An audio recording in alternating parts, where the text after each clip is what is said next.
बिस्मिल्लाहिर्रहमानिर्रहीम। उम्मीद करता हूँ कि आप सब खैरियत से होंगे। आज की डिस्कशन CFEP 5 के स्टूडेंट्स के लिए है, that is tax planning and tax practices. देखिए, रिसेंटली हमारा ICAP का रिजल्ट अनाउंस हुआ। माशाल्लाह से बहुत सारे स्टूडेंट का CA क्वालिफाई भी हुआ, CFEP 5 और बाकी CA फाइनल के पेपर्स वगैरह क्लियर हुए। तो सबसे पहले तो उनको बहुत बहुत मुबारकबाद। लेकिन जहाँ हमारे पास 30-40% स्टूडेंट पास हो रहे होते हैं, वहीं पे हमारे पास 50%, मोर देन 50% स्टूडेंट्स ऐसे भी होते हैं जिनका पेपर किसी वजह से अनफॉर्चुनेटली फ्लंक हो रहा होता है। तो आज की इस डिस्कशन में हम बेसिकली ये डिस्कस करेंगे कि जो हमारे पास रिमेनिंग टाइम है, यानी कि अगर अभी हम जनवरी के लास्ट वीक में या थर्ड या फोर्थ वीक में है, तो रिमेनिंग टाइम में हम CFEP को किस तरह से कवर करें। क्या हमें दोबारा से क्लासेस लेने की ज़रूरत है, क्या दोबारा से लेक्चर्स को देखने की ज़रूरत है, दोबारा से पास पेपर्स करें, क्या करें, किस तरह से हम रिमेनिंग टाइम के अंदर अपने इस सब्जेक्ट को मैनेज करें।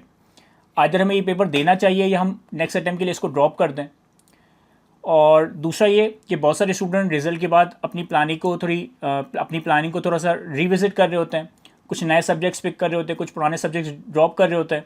तो अगर CFEP 5 के हवाले से हमारे पास ये कन्फ्यूजन है कि हम रिजल्ट के बाद अब ये डिसाइड करते हैं कि हमें CFEP 5 के एग्जाम में अपेयर होना है, यानी कि जो भी हमारी अपकमिंग जून 2026 है उसमें हम CFEP 5 के पेपर में अपेयर होने का सोच रहे हैं। लेकिन अगेन हमें ये जानना है कि क्या रिमेनिंग टाइम में इस सब्जेक्ट को कवर करना पॉसिबल है या नहीं, और क्या इस सब्जेक्ट की मोडालिटीज़ वगैरह है, वो सारी बातें हम आज की डिस्कशन के अंदर कवर करेंगे।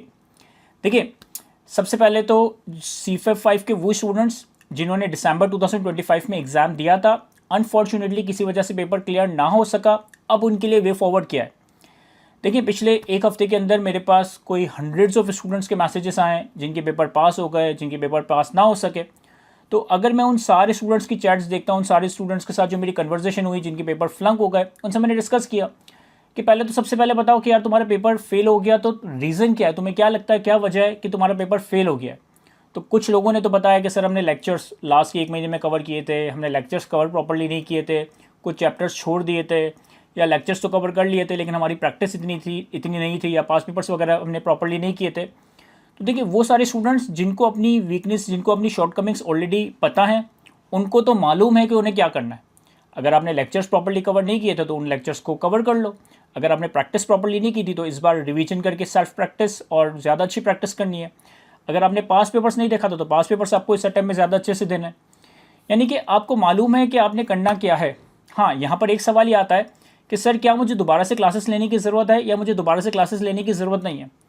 देखिए, क्लासेस दोबारा से लेने या ना लेने का डिसीजन टोटली आपके ऊपर है, ये आपके ऊपर डिपेंडेंट करता है। अपने आप से सवाल पूछो कि क्या लास्ट अटैम्प्ट में तुमने पूरी ईमानदारी के साथ प्रॉपर्ली क्लासेस ली थी। क्या टैक्स के प्रोविजंस, टैक्स के कॉन्सेप्ट्स तुम्हारे जहन में क्लियर है, तुम्हें चीज़ें पता हैं। If the answer is yes, तुम्हें दोबारा क्लासेस लेने की ज़रूरत नहीं है।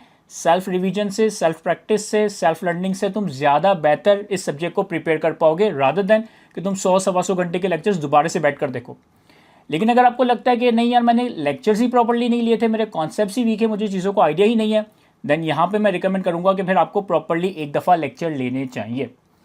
अच्छा, इसी के साथ साथ मेरे पास बहुत से स्टूडेंट्स का ये भी मैसेज आया कि सर पेपर के बाद तो हम श्योर थे, हमारा एडवांस टैक्स का पेपर, हमारा CFEP 5 का पेपर बहुत अच्छा हुआ था, हम तो श्योर थे कि ये पेपर निकल जाएगा, लेकिन अनफॉर्चुनेटली रुक गया।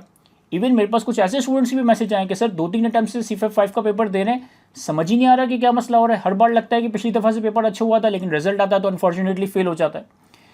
देखो, जब आपके साथ ये सिचुएशन हो ना कि आपको समझ नहीं आ रहा कि आपका पेपर फेल क्यों हो रहा है, अब आपको सबसे पहले अपनी मिस्टेक आइडेंटिफाई करनी है, क्योंकि जब तक तुम्हें पता ही नहीं है कि तुम गलती क्या कर रहे हो तो उसको इम्प्रूव कैसे करोगे, इस पर काम कैसे करोगे।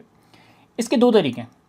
सबसे पहले तो ये कि जो रिसेंट अटेम्प्ट का पेपर गुजरा है ना, जो कि आपने ऑलरेडी अटेम्प्ट किया है, आप सबसे पहले उसको सॉल्व करें। जितना भी आपको याद आ रहा है कि आपने एग्जाम में क्या किया था, क्या नहीं किया था, उसको फ़ौरन से सॉल्व कर लें। और ICAP का अब तो सजेस्टेड आंसर भी पब्लिश हो चुका है। अपने आंसर को ICAP के आंसर के साथ कंपेयर करें तो आपको वीकनेस, आपको शॉर्टकमिंग्स आइडेंटिफाई होगी कि आपने कहाँ मसला किया था। इन केस के अगर ऐसा करना पॉसिबल नहीं है तो वंस अपना CFEP 5 कम्प्लीटली रिवाइज़ करो, और रिवाइज़ करने के बाद 2-3 अटैम्प्ट के पेपर आइसोलेशन में, यानी कि अकेले में लाइब्रेरी में बैठकर या अपने रूम में बैठकर 3-3.25 घंटे का एक डेडलाइन, एक टाइम फ्रेम बनाओ और अपने आप 2-3 अटैम्प्ट के पेपर 3-3.25 घंटे के अंदर सॉल्व करो, एज इफ कि तुम ICAP के एग्जाम का पेपर सॉल्व कर रहे हो। और फिर वंस आप वो पेपर सॉल्व कर लो, फिर आपने वही सोल्यूशन अपने किसी दोस्त को, अपने किसी कोलीग को, अपने किसी सीनियर को अपनी गैर मौजूदगी में चेक करने के लिए रिक्वेस्ट करनी है। यानी किसी दोस्त को रिक्वेस्ट कर लो, किसी सीनियर को रिक्वेस्ट कर लो कि यार काइंडली ये मेरा पेपर चेक कर दो, लेकिन वो पेपर चेक आपकी गैर मौजूदगी में होना चाहिए, आपकी प्रेजेंस में नहीं होना चाहिए। रीज़न बीन कि अगर आप उसे अपने ही प्रेजेंस में वो पेपर चेक करवाओगे तो फिर आप बहुत सारी चीज़ें बता रहे होगे, यार ये बात यहाँ लिखी है, ये बात मैंने यूँ लिखी है, ये बात यहाँ से आ रही है। नहीं, आपने वो पेपर अपनी गैर मौजूदगी में चेक करवाना है। तो वहाँ से आपके पास एक क्रिटिकल, एक सिंसियर फीडबैक आएगा कि यार आपके पेपर में मसला क्या है। आदर आपके कॉन्सेप्ट्स वीक हैं, आदर आपकी वर्किंग्स प्रॉपर्ली लिंक्ड नहीं है, आदर आपकी ड्राफ्टिंग की प्रेजेंटेशन का मसला है या और कोई मसला है। तो जब एक इंडिपेंडेंट थर्ड पर्सन का आपके पास एक क्रिटिकल फीडबैक आ रहा होगा ना, then you will be definitely in a position to identify your shortcomings, और फिर आपको पता होगा कि हमें इस पर काम करना है। फॉर एग्जाम्पल कि अगर हमारे कॉन्सेप्चुअल एरर आते हैं तो ऑब्वियसली मुझे कॉन्सेप्ट पे काम करना है, लेक्चर्स देखने की ज़रूरत है या बेयर रीडिंग की ज़रूरत है। अगर मैं टाइम मैनेज नहीं कर पा रहा तो उसका मतलब है कि मुझे टाइम मैनेजमेंट की प्रैक्टिस करनी है। मैं 5-6 अटैम्प्ट के 7 अटैम्प्ट के पेपर्स खुद को 3-3 घंटे के हिसाब से सॉल्व करूँगा ताकि मेरे पास टाइम मैनेजमेंट और प्रेशर हैंडलिंग स्किल्स आ रही हो। अगर मेरी प्रेजेंटेशन पुअर है, मेरी वर्किंग वगैरह प्रॉपर्ली लिंक नहीं होती, तो मैं उन चीज़ों के ऊपर काम कर रहा हूँ। तो सबसे पहले अपनी प्रॉब्लम आइडेंटिफाई करनी है और फिर उसके ऊपर अकॉर्डिंगली काम हो सकेगा।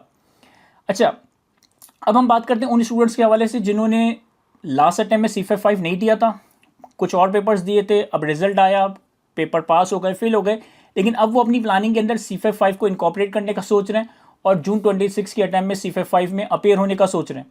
तो उनके जहन में यही आता है कि सर अब हमारे पास जो रिमेनिंग टाइम है, क्या उसमें ये CFEP 5 का सब्जेक्ट कंप्लीट हो सकता है या नहीं। देखिए सिंपल सी मैथ्स है यहाँ पर भी।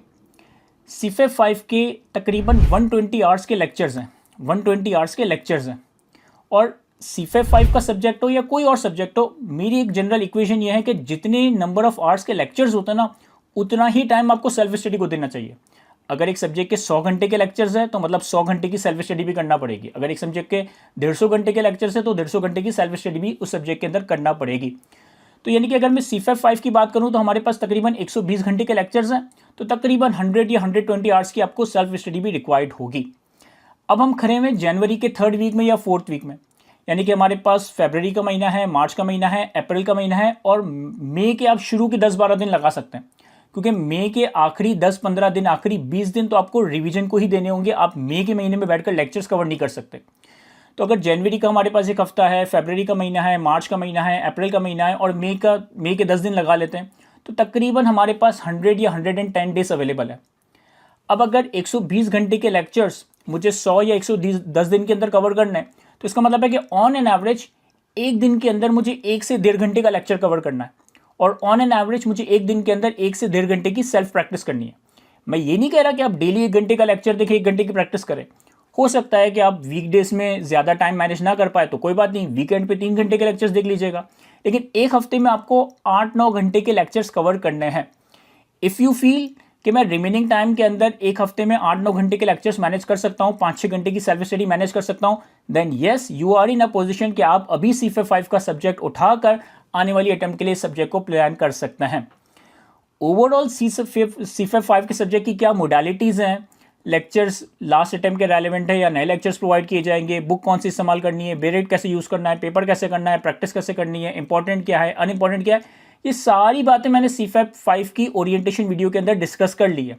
तो जब आप CFEP 5 की ओरिएंटेशन वीडियो देखेंगे तो आपको सब्जेक्ट की मोडालिटीज़ का तो डिटेल में अंदाज़ा हो जाएगा।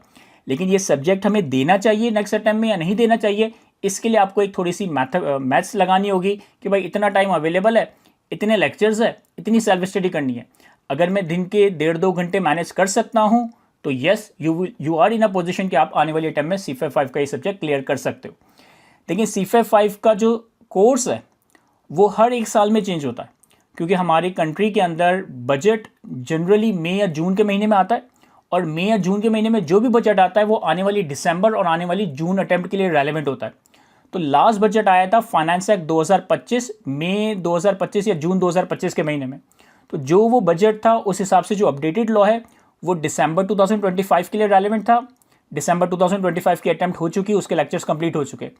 वही lectures same as it is ditto वही कोर्स जून 26 के लिए एप्लीकेबल है, और चूंकि अब ICAP ने जून 26 के बाद क्वार्टरली अटेम्प्ट स्टार्ट कर दिए तो वही कोर्स सितंबर 2026 के लिए भी रेलेवेंट रहेगा। जो फाइनेंस एक्ट 2026 आने वाले मई या जून 2026 में आएगा वो दिसंबर 2026 के लिए रेलेवेंट होगा। तो अगर आपने दिसंबर 2025 में क्लासेस ले ली हैं दोबारा से नए लेक्चर्स नहीं है, वही लेक्चर्स है, या तो आपको दोबारा से उसको कवर करना है या कवर करने की ज़रूरत नहीं है, वो आपकी सिचुएशन पे वैरी करता है। तो 100% लेक्चर्स आपके पास मौजूद है, स्टडी प्लानर आपके पास मौजूद है, कंप्लीट वॉल्यूम्स आपके पास मौजूद है, प्रैक्टिस क्वेश्चंस आपके पास मौजूद हैं, क्लास की नोटिंग्स, प्रैक्टिस सॉल्यूशंस आपके पास मौजूद है। मतलब A to Z सारे हथियार, सारे वेपन्स आपको मेड अवेलेबल करके दे दिए गए हैं। अब आपने टाइम निकालना है, आपने उसको इस्तेमाल करना है, आपने उसकी प्रैक्टिस करनी है और अपनी जो फाइनल जंग होगी, मतलब IKP से जो आपकी फाइनल वॉर होगी, उसके लिए अपने आप को प्रिपेयर करना है। स्टिल ये सारी डिस्कशन तो वो थी जो पिछले एक हफ्ते में बहुत सारे स्टूडेंट की क्यूरीज से मुझे लगा कि मुझे एज अ कॉम्प्रिहेंसिव वीडियो आप लोगों को एड्रेस करनी चाहिए, तो वो मैंने एड्रेस करने की कोशिश की। लेकिन इसी वीडियो के साथ या इसी वीडियो के नीचे मेरा व्हाट्सअप नंबर भी आ रहा है। अगर आपकी कोई इंडिविजुअल क्यूरी हो इस सब्जेक्ट के हवाले से, तो आप इस व्हाट्सअप नंबर पे मुझे टेक्स्ट मैसेज कीजिएगा। काइंडली व्हाट्सअप नंबर पे मुझे टेक्स्ट मैसेज कीजिएगा, तो देर से ही सही लेकिन मैं रिस्पॉन्स ज़रूर कर दूंगा। तो इंशाल्लाह आप लोगों से C5 में मुलाकात होगी। Thank you very much.